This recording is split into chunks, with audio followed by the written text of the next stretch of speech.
लाडू के अंदर 2-3 जोरदार जयकार लगे। तेरे जी महाराज की, ख्वाजा साहब की, राम साहब पीर की, सालासर दरबार की। उपस्थित मेड़ता की विधायक बहन इंदिरा बावरी जी, हमारे आरएलपी के नेता सीताराम जी नायक, अल्पसंख्यक मोर्चे के प्रदेश के अध्यक्ष रघुवीर साहब,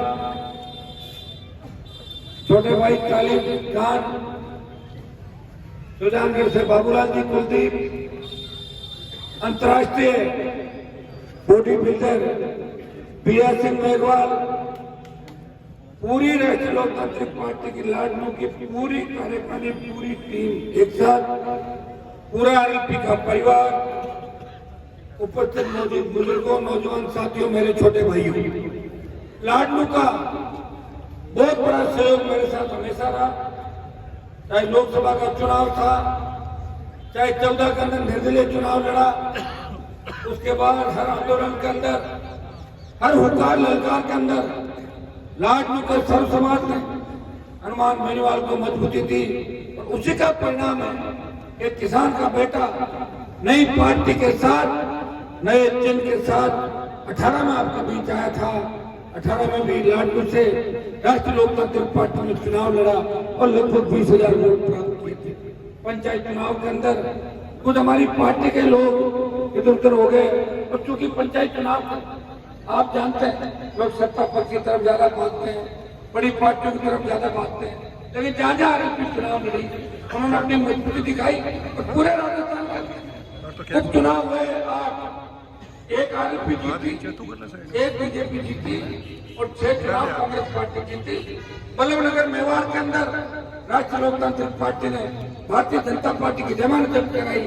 सुजानगढ़ और सरदार शहर के अंदर आरएलपी ने ताल ठोक के संदेश दिया कि अब किसान का बेटा जाग चुका और कांग्रेस का भारतीय जनता पार्टी का बेटा नहीं आएगा। इस सत्ता संकल्प व्यवस्था परिवर्तन, सत्ता का संकल्प लेके हम इस व्यवस्था को बदलने के निकले।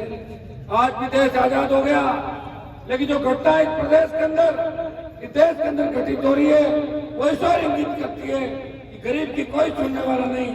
मैं ये कह रहा हूँ कि जो दरिंदगी छोटे बच्चों के साथ दरिंदगियां हो रही है, जिस तरह आज भी मैं एक मामला पढ़ रहा था कि सीबीआई ने दिल्ली के उस केस को जिसमें बड़े नरकंकाल और युवतियों के कंकाल मिले थे, सीबीआई को कोर्ट ने डांट पिलाई कि सीबीआई ने जांच सही नहीं करी, बरी हो गया।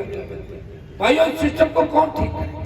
मैं नहीं कहता कि एक दिन में सारा सिस्टम ठीक हो जाएगा, लेकिन पहले राजस्थान को ठीक करना है।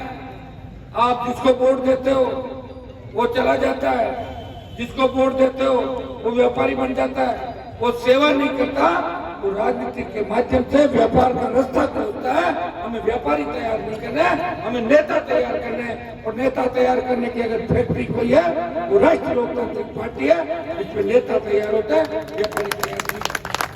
मैं तो सौभाग्यशाली हूँ कि जिस जिले और लाडनू में खड़ा हूँ, इसके इस लाल ने पार्टी बना के देश के अंदर भ्रांति को तोड़ा कि राजस्थान में पार्टी भी बन सकती है, कांग्रेस बीजेपी के मुकाबले के लिए कोई दल खड़ा हो सकता है, और वो किसान के बेटों के हाथ के अंदर पार्टी, ये झंडा भी है और डंडा भी है।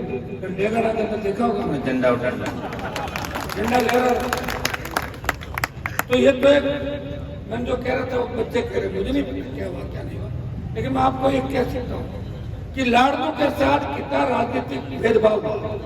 पहले तो लाडनू को डाल दिया चूरू के अंदर, हमारे वो किसान नेता जिनकी तूती बोलती थी राजनीति के अंदर, जो इस जिले को बर्बाद करने के अंदर उन्होंने अपना पूरा जीवन लगाया।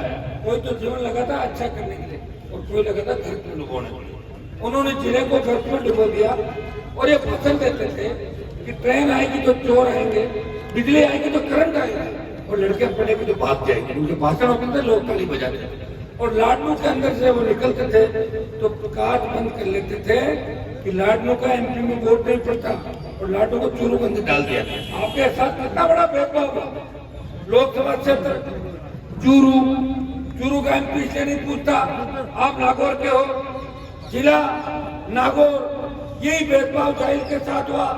मैं उस वक्त नहीं था, मैं आया हूं, बदलाव हुआ, आपने बदलाव किया भी है, बदलाव देखा भी है, लेकिन आपको हनुमान बेनीवाल इस बार राजस्थान में ऐसी सरकार चाहता है कि रोजगार से पहले, डिग्री से पहले रोजगार की गारंटी।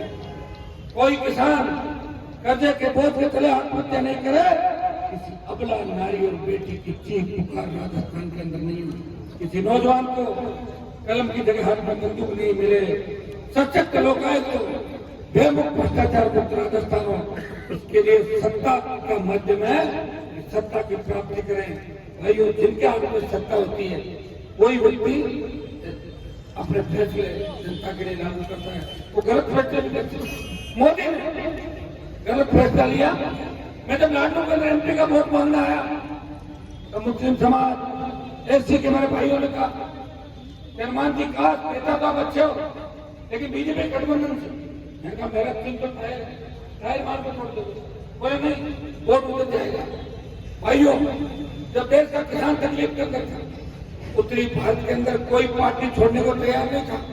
मोदी का साथ छोड़ के कौन सड़ता है? पंजाब, हरियाणा, जब दिल्ली के किसानों ने मुझे कहा, हनुमान जी आप किसान के बेटे हो, मोदी की सत्ता छोड़ो, सड़क पर आ जाओ और किसानों को एक नई ऊर्जा मिलेगी।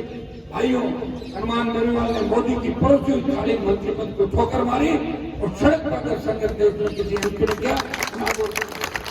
जब अग्निपथ सेना को ठेके पर दे दिया तो कोई नहीं बोला। एक एमपी प्रधानमंत्री तक कर ले रहा है कि मेरे भाइयों को न्याय दिलाऊंगा, सेना की ठेका प्रथा खत्म कराऊंगा, अग्निपथ को वापस लेना होगा। बढ़ती महंगाई, पेट्रोल डीजल 100 पहुंच जाएगा।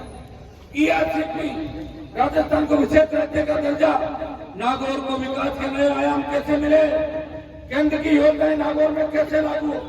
कोविड के अंदर 2 साल हमारे चले गए। आपने मानवता को मरते हुए देखा था, इंसानियत दम तोड़ रही थी। जब ऑक्सीजन सिलेंडर के लिए, रेमडेसिविर और वेंटिलेटर के लिए एक दूसरे की सिफारिश चल रही थी, तो लोग कहते थे मेरे बच्चे को भर्ती करा दो, मर जाएगा, ऑक्सीजन सिलेंडर नहीं। इसके लिए कौन जिम्मेदार है? प्रधानमंत्री मोदी जिम्मेदार है। अगर पहली कोविड का जब पेशेंट आया था, उस समय अगर इंटरनेशनल फ्लाइट में रोक लग जाती तो कोविड इस तरह देश में नहीं फैलता। कोविड फैला दिया, 50 लाख लोग चले गए, कोई आंकड़े नहीं। लंपी बीमारी आई, इतनी गाय चली गई देश प्रदेश के अंदर, बताइए।